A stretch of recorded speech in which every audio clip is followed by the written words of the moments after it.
ตาดน้ำดีแลนด์มาร์คใหม่แขวงหลวงน้ำท้ามื้อนี้ได้มีโอกาสพาผู้สาวน้อยมาเที่ยวเพื่อเป็นการพักผ่อนคลายหลังจากที่เมื่อยกับเวียกงานเศรษฐกิจบ้านเมืองมาดนเริ่มต้นด้วยทางเข้ามาก็จะปูด้วยคอนกรีตเป็นอย่างดีระยะทางจากตัวเมืองหลวงน้ำท้ามาถึงตาดประมาณ 2-3 กิโลถือว่าเป็นแหล่งท่องเที่ยวที่ใกล้ตัวเมืองที่สุดก็ว่าได้พอมาฮอดทางด้านหน้าก็จะมีสถานที่ให้จอดรถสะดวกสบายแบบนี้ถัดมาก็จะเป็นอาคารของพนักงานต้อนรับเสาตกแต่งด้วยไม้ไผ่สวยงามสไตล์คาเฟ่และนี่ก็จะเป็นประตูทางเข้า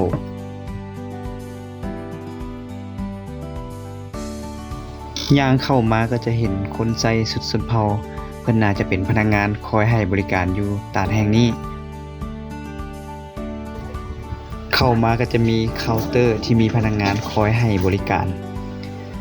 มีศาลาตกแต่งสไตล์คาเฟ่ไว้ให้แขกนั่งกินอาหารพนักงานเพิ่นก็อารมณ์ดียิ้มแย้มแจ่มใสต้อนรับแขกมาเที่ยวนอกจากนั้นก็ยังมีบอนให้นั่งชิลตากอากาศแคมป์ห้วยแบบนี้ซึ่งพวกเขาสามารถเลือกนั่งได้ตามอัธยาศัยกันเลยถัดไปก็จะเป็นทางยางซึ่งเขาเจ้าจะเฮ็ดเป็นขัวโค้งข้ามห้วยไปอีกฝั่งหนึ่งว้าวพอมีแฮงได้ยางต่อ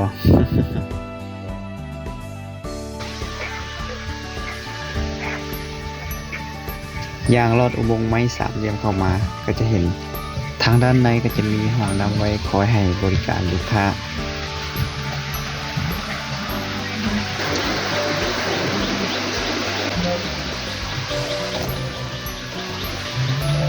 ถัดเข้ามาก็จะมีโซนให้นั่งจิบกาแฟสไตล์แคมปิ้งจะมีร้านกาแฟคอยให้บริการอาหารเครื่องดื่มกับบรรยากาศร่มรื่นแคมลำธารแบบนี้เลย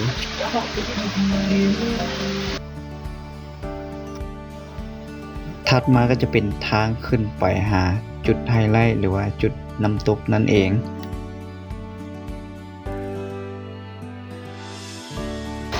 ว้าวว้าวว้าวผู้สาวงามเลยนี่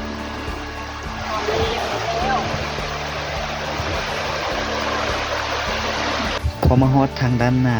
ของน้ำตกก็จะมีศาลาสำหรับนั่งชมวิวจุดน้ำตก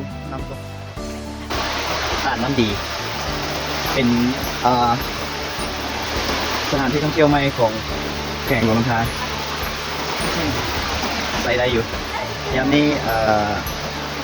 รู้สึกว่าเป็นยามแรกน้ำมันก็ไม่ไหลกันเลยแต่ก็โอเคอยู่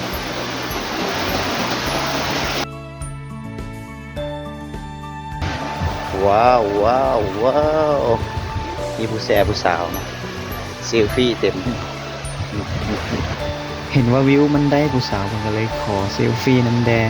พอได้มีฮุกคู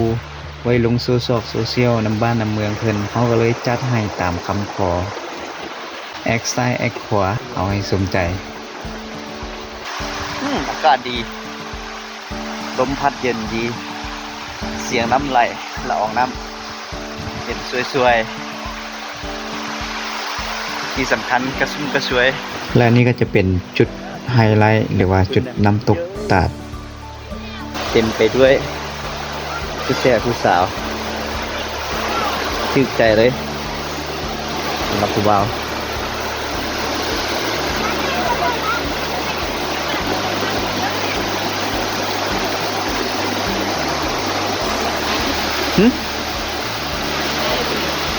ว้าวว้าวอยู่เทิงจะมีอันเพิ่นว่ามีอ่ะขัวเนาะขัวปินเดินข้ามส้มปลาป่ะว้าวจนลืมไปเลยว่ามีผู้สาวมานำ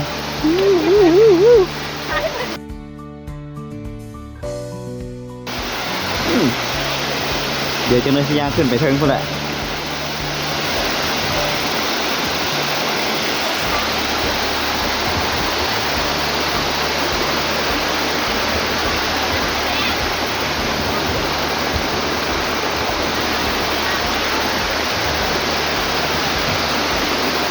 พอยามหน้าฝนน่าจะ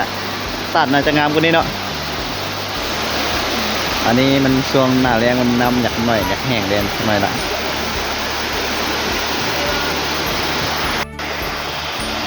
เอาทายให้พอใจซะ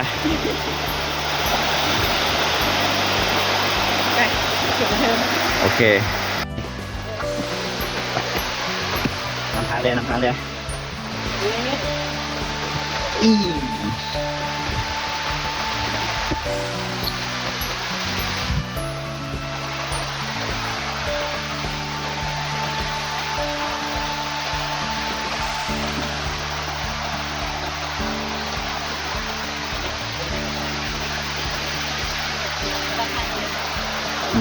มือดอก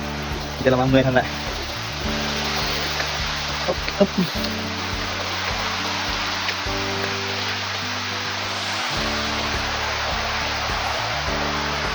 ว้าวเป็นมันเถอะจุดกลัวจุดสูงสุดแล้วเนาะแต่ยังมีคนที่ได้กลับมาบ้าผู้สาว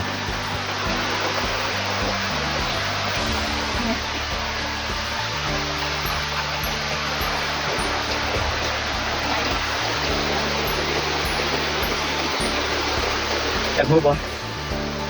ว้าวมันจะเป็นยอดห้วยยังอุดมสมบูรณ์อยู่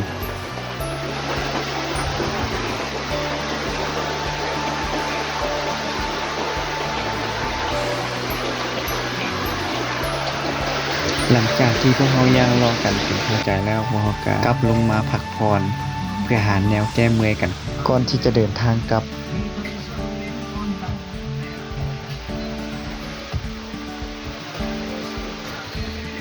โดยพวกเขาจะแวะห้านกาเฟ่ปะแก้มกัน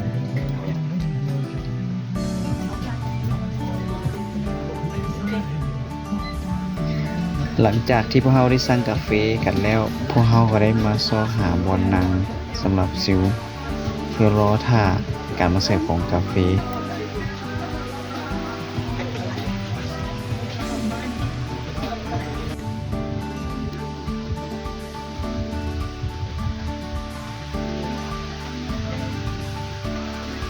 จะให้ทุกคนมาเบิ่งบรรยากาศโดยรอบๆ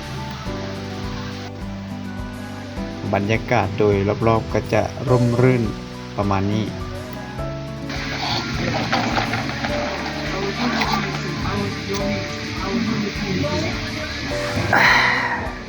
และคลิปนี้ขอจบเพียงเท่านี้